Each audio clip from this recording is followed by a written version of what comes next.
So last week, a lot of you guys thought that Sherman was done with Giselle because he was just done with her. He didn't really feel like her. I still kind of disagree, guys. I think that he did not want to be on the show when his ex-wife came on the show to spill his tea and get all messy and ghetto like these shows need for you to do. I think he just did not want to be caught in that. That's what I think.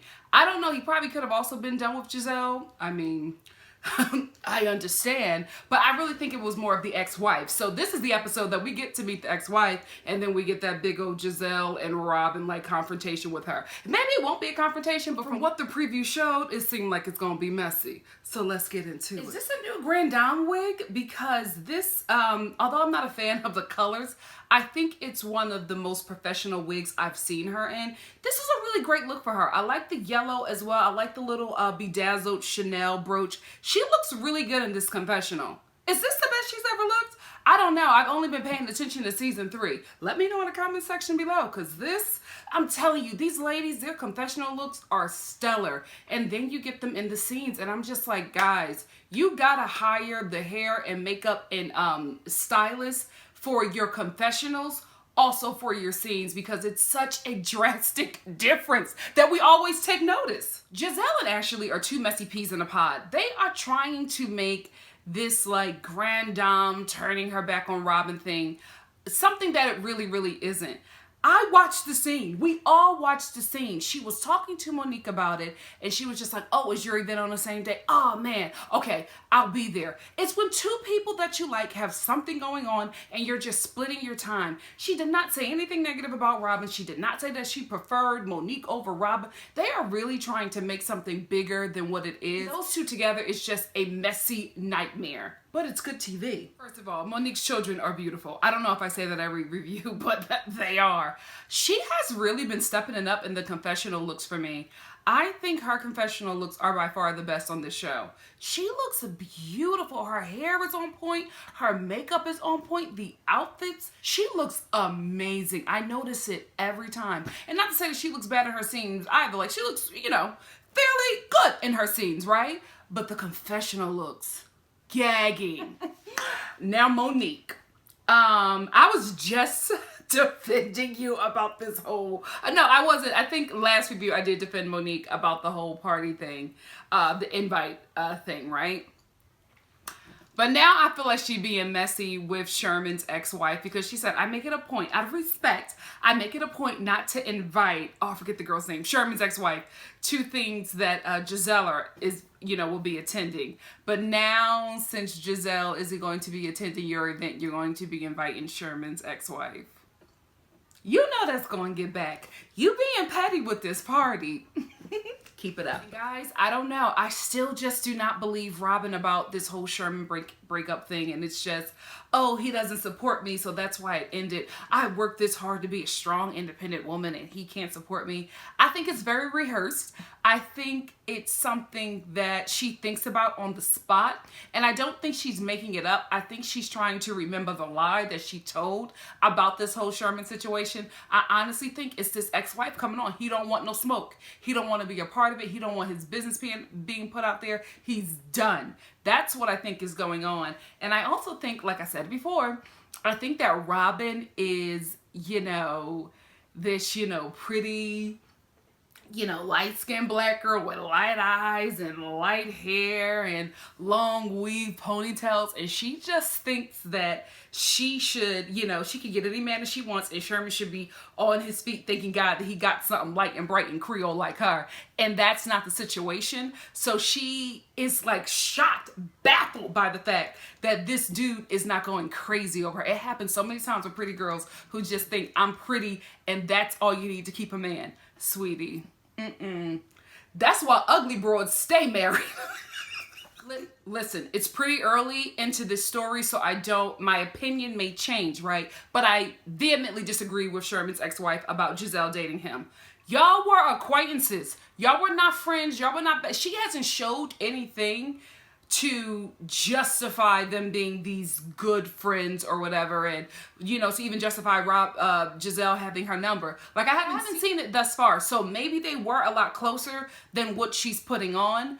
But it doesn't make sense to me. It really, really doesn't. Like, if we're acquaintances, and your man is on the prowl, your ex or whatever, y'all been divorced for years, I think it's just different when you get older. You know what I mean? We're not in the same high school. We're not in the same college. You're older. You know what I mean? You are divorced. You move on with your life, especially if you live with like in a small neighborhood.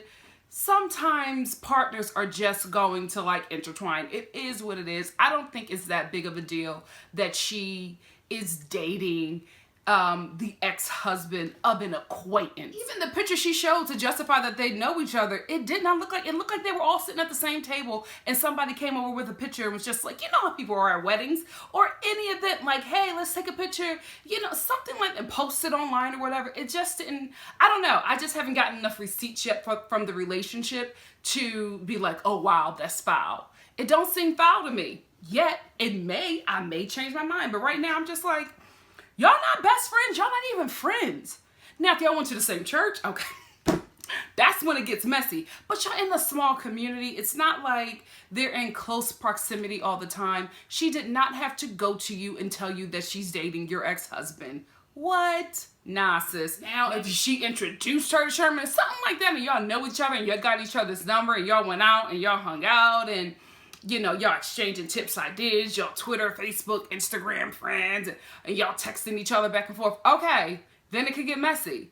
But up until then, I don't see nothing wrong. Has your husband been cheating on us been relaunched? I felt like it came out already a long time ago. We've already gotten to the end of the show. But I keep on seeing like new commercials for it. And I'm just like, did it not do well and they're trying to like reshare it again so we can get interested in it? I don't know, but I'm like, how many episodes did this show get? This is why I say I hate when they talk about women's empowerment on these reality TV shows. I think they need to just remove the term from these kind of shows because it's not empowering. We know what we're tuning in for when we watch these shows. It ain't empowerment, right? And this is why I say that specifically about this situation. When Giselle walks in, her and Robin do the, you know, ridiculous pleasantries because we know that they're just like doing that so they can get to the gossip, right? So it's like, how are you doing? Great. I feel empowered. Charisse isn't here. You know, they just started off right away. So I'm like, how are you empowering women when you're sitting here trying to gossip about another woman and then two other women, because they also start gossiping about Karen. It's just like, your mindset should be different, at least for tonight, at least for this event. You shouldn't be talking about the women who aren't supporting you. You should be talking about how you are going to support these women and uplift these women at this event. That's why I'm just like, take this term out of these shows because y'all don't know what y'all doing. And listen, I get it, right? When they showed the flashback of Charisse and Robin's friendship, I totally understand. You know what I mean? Because like my best friends from like back in the day when we were like, I had these best friends when I was like 14.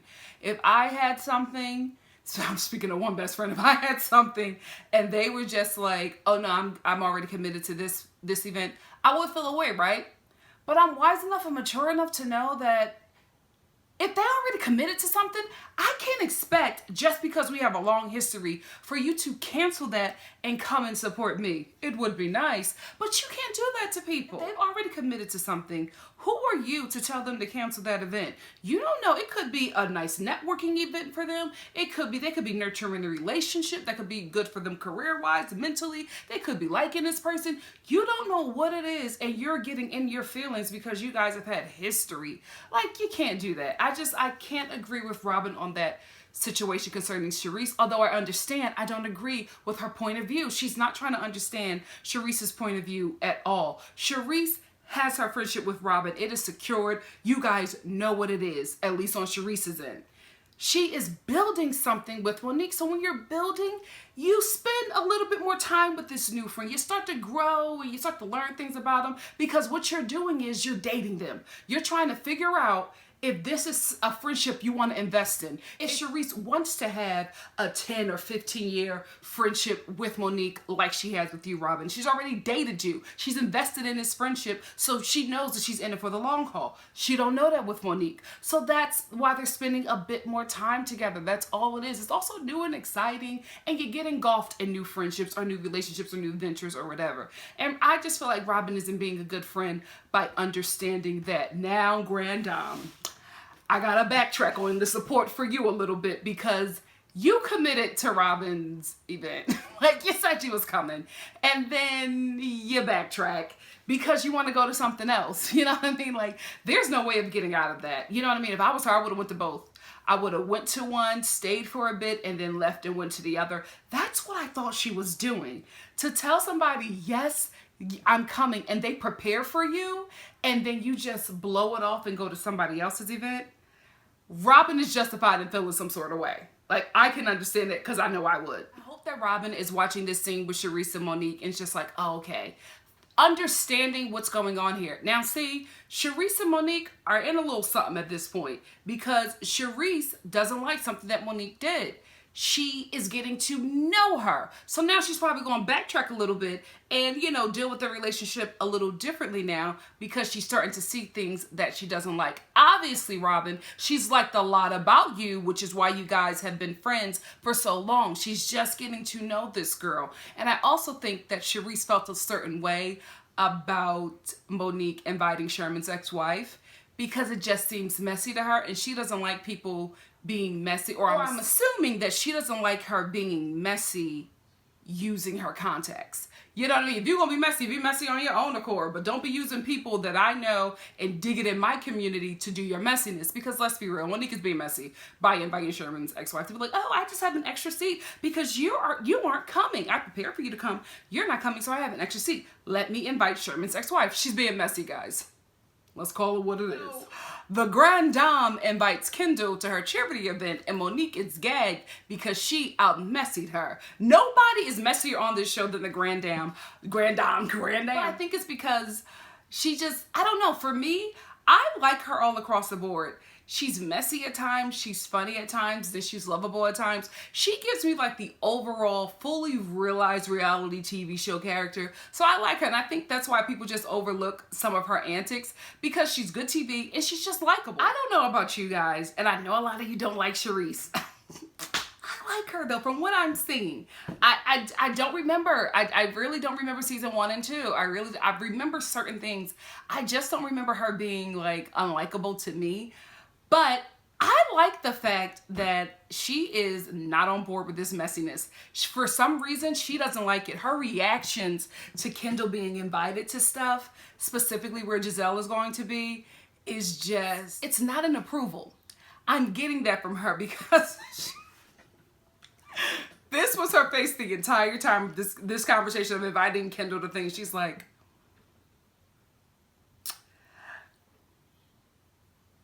you know what I mean? Like, she's looking at her castmates like, y'all are going beyond the mess at this point. I feel like she's looking at them like, now we getting personal.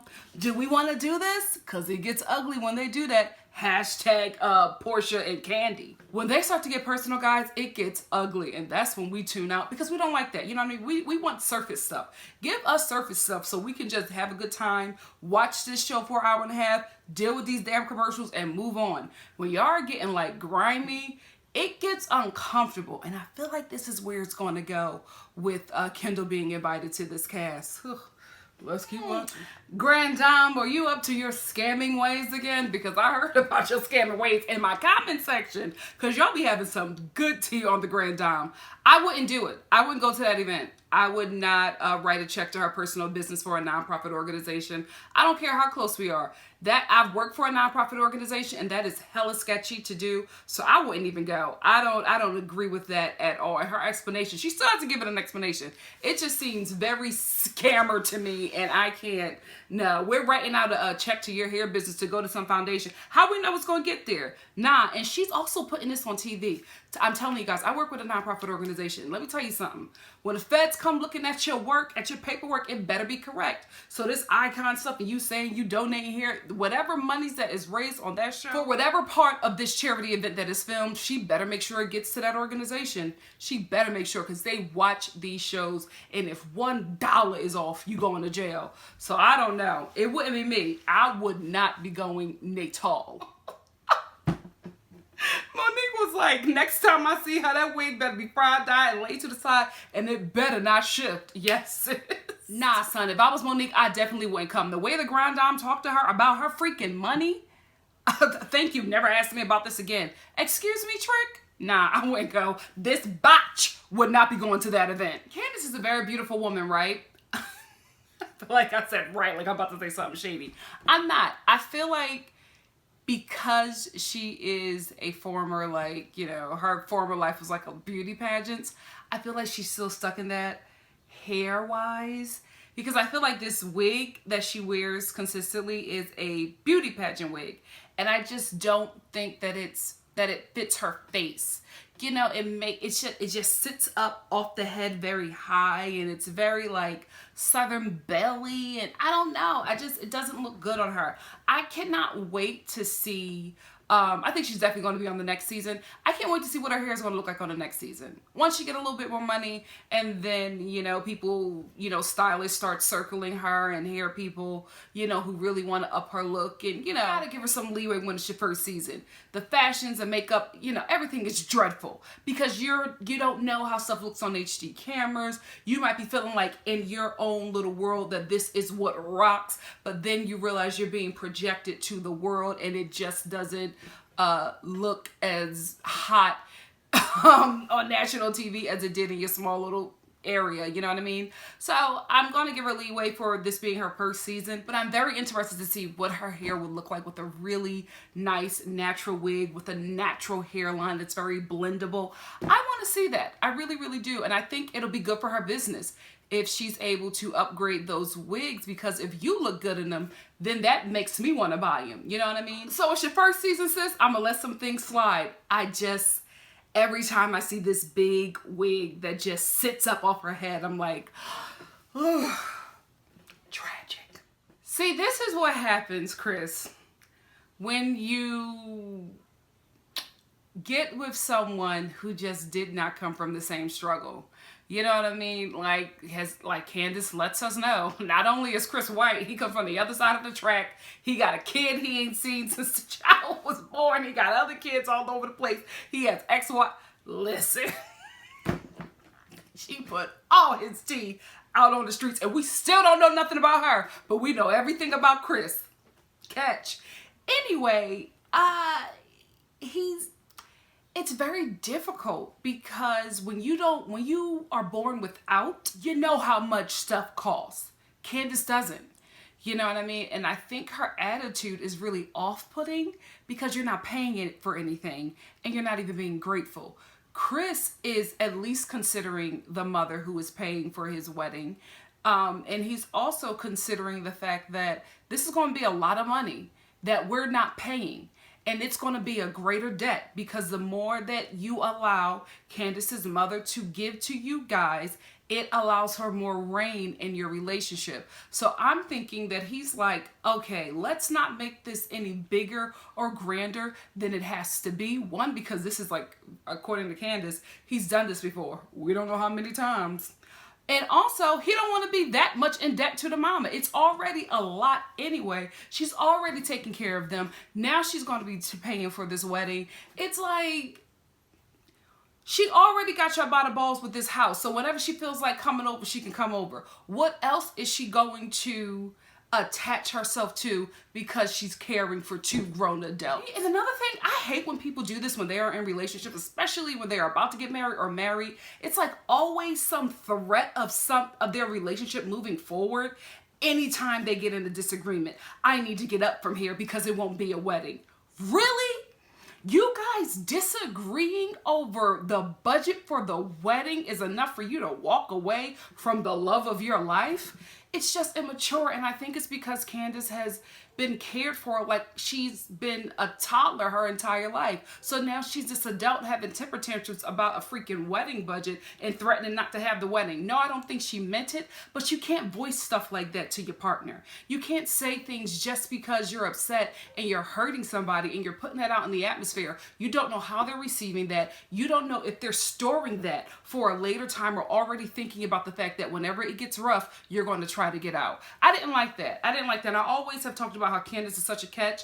I never really, not saying that I never really bigged up Chris, because I just feel like he just comes with a lot of baggage, and I wouldn't recommend any woman who does not even have her own baggage to come into something like that. Kids, and and it's not a negative way to talk about his children, but to deal with a man who has a child that he hasn't seen that lives across the street or like down the street or however they were trying to explain it. You're already dealing with the mother, for whatever reason, who does not want him to be in his child's life, which was a red flag for me. What the hell did he do that you don't want help? You know what I mean? You don't want help, especially with a teenage boy. What's going on? You can't be still hung up on this dude because, you know what? I heard he got a big brown penis, so maybe that's what it is. But I don't know. I just didn't like that. I didn't like how she talked to him. I did not like how she threatened for it not to be a wedding over some freaking flowers on the ceiling. Honey, you can't be this high maintenance with a broke man. I just got to tell the truth and shame the devil. He ain't got no money. So why do you keep on giving these demands and requests? You banging him and getting money from your mama. It does not equal a husband, sis. You got to be realistic. Times like this make me feel okay or feel kind of blessed that I didn't grow up in privilege, because I'm not freaking oblivious to things. She just seems so oblivious, and she's a grown woman on TV, and I'm sitting there and all of us are sitting there watching like, girl, what? It just makes absolutely no sense. Sometimes when you go without, it just, I don't know, it just refines you in a way that just makes you a better person, because I would never sit down with somebody who I'm pledging my life to. And because we don't agree on a budget, threaten to not marry him, even if I don't mean it, to voice that. You're starting off on shaky ground. Monique. Sis, they trying to paint you as a drunk. Why in the hell are you walking around with wine in your purse? And what nail salon is your bougie behind going to that they don't provide wine? That can't just be an LA thing. I'm telling you, it's not a nail salon that you can go to. That's not, that's a little pricey. You know what I mean? Where the manis and petties are like $50, right?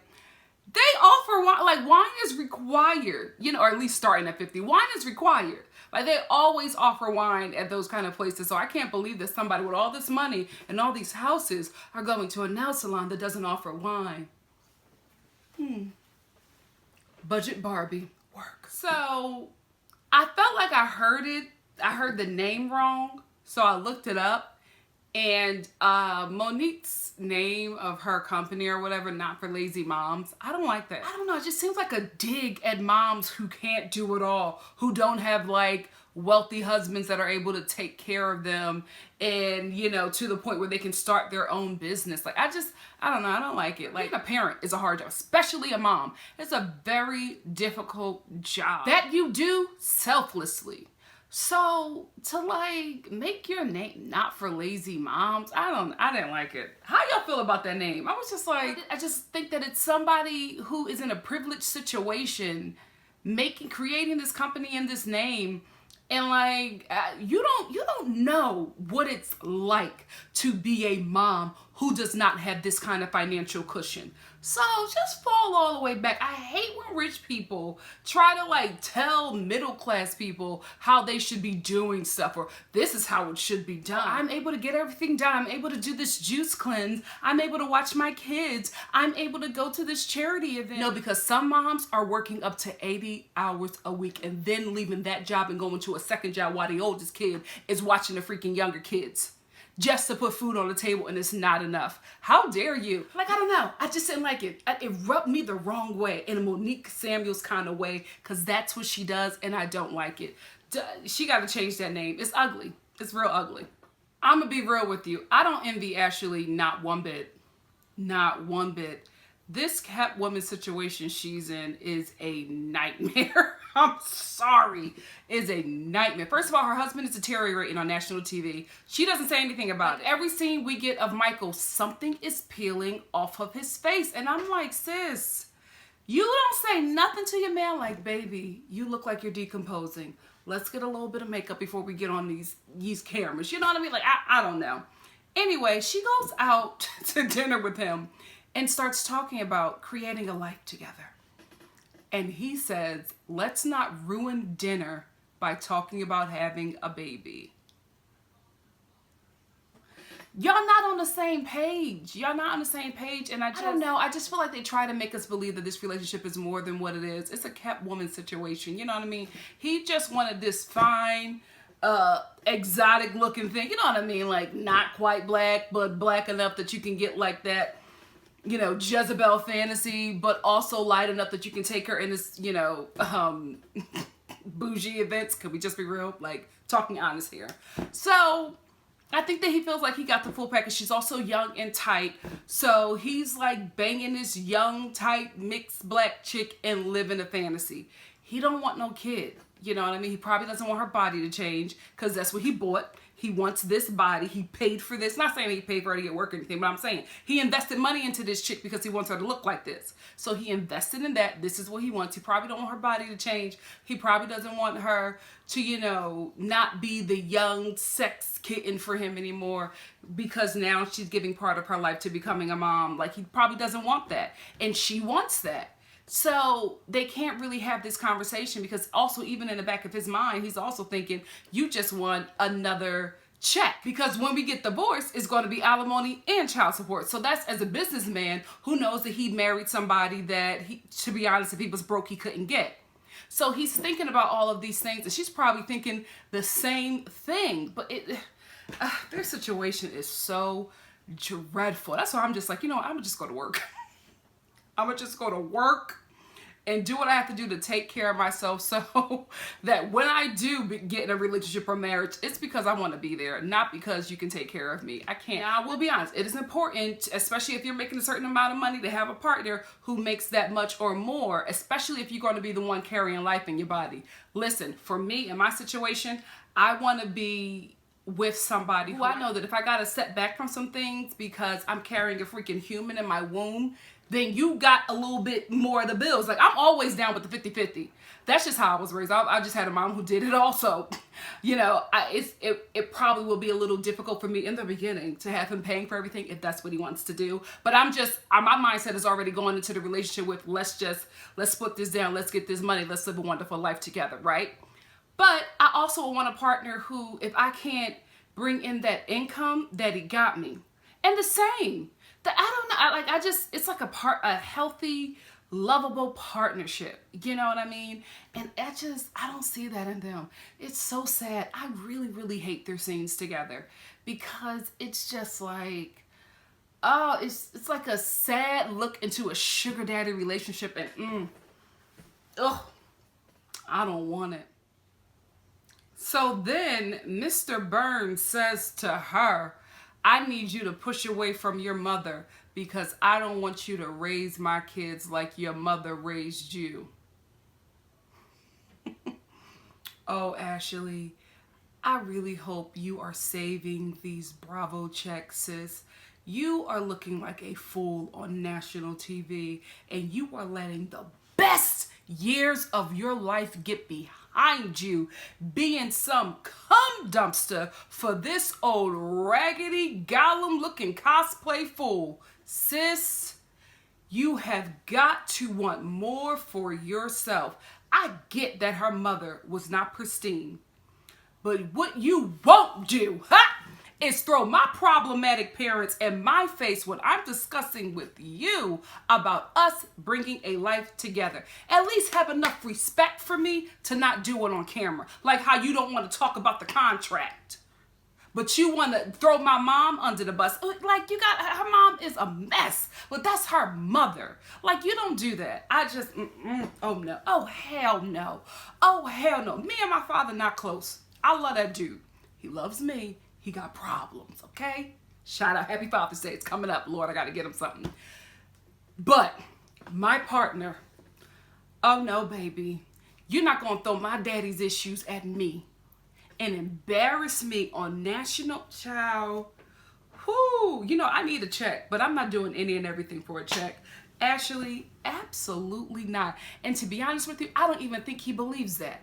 I know he don't like her mother. I know he don't like taking care of her mother, but I think it's just another excuse because he does not want to have a child with her.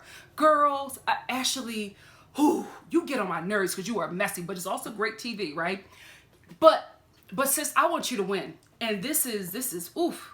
This is not winning. Please tell me that you are storing these Bravo checks and working on a company that can sustain you. You got to get out of this situation. You look like a dummy.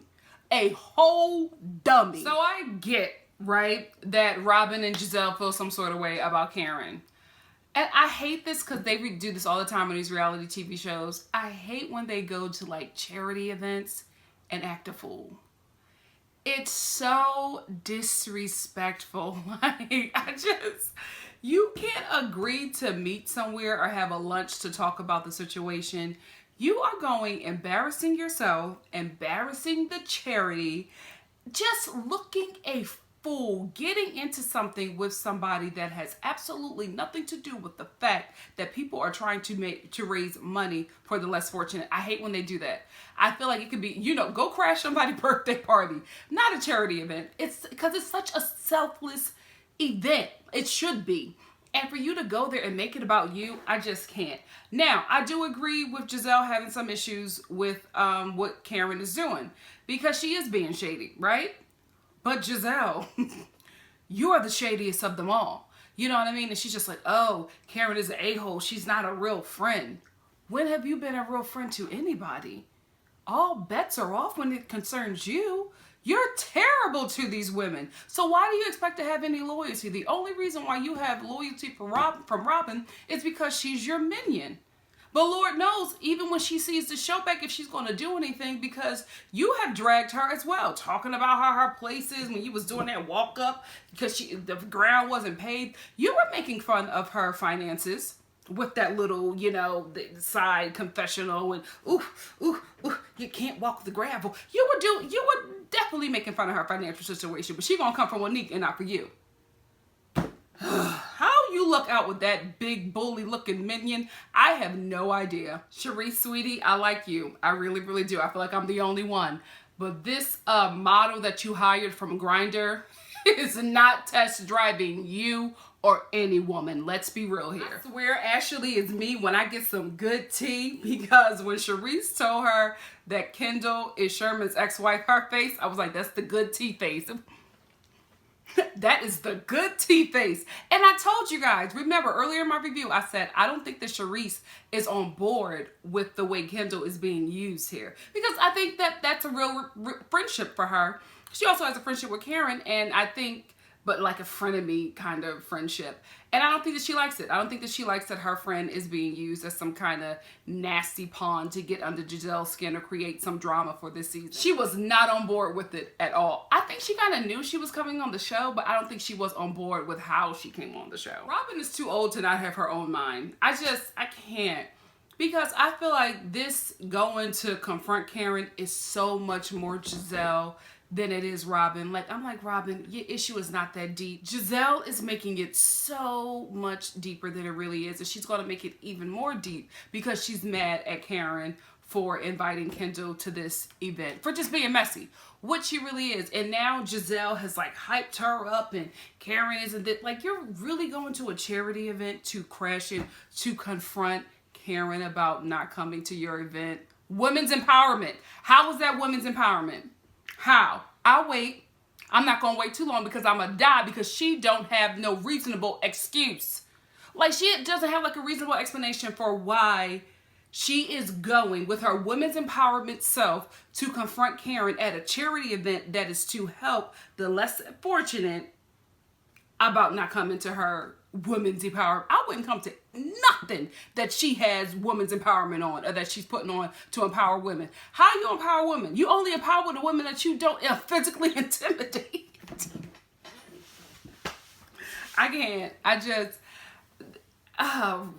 Robin, you are being used, sis. You are a tool for Giselle's destruction. Wake up. So I guess we're going to have to wait for the confrontation for next week. Y'all done dragged this whole confrontation out with this messy little filler episode. It was a filler episode, but I feel like it had some interesting things in it. And I kind of enjoyed it myself. But I am looking forward to next week. I am looking forward to actually getting that real talk. Michael wants you to be a trophy wife. That's what he paid for. Now you want to be a mom. That's not the situation, sis. You cannot do that. Not when you have a contractual agreement about your looks. Like, he knows what it is. The dude is smart. He knows what you're doing. You know what you're doing. Why are you trying to make it any more complicated than it needs to be? Sis, please hold them Bravo checks, invest them in something, keep away from Michael and your mama so you can step out on your own. This is sad. This is sad. Please don't come into season 4 like this. Please. Also, we get to see Women's Empowerment Robin scream liar at Karen next week. Listen, next week is going to be messy and I will be there to review it. So if you like what you see here, please like, comment, subscribe, and share. And I'll see you next week for the following episode of The Real Housewives of Potomac. Bye, guys.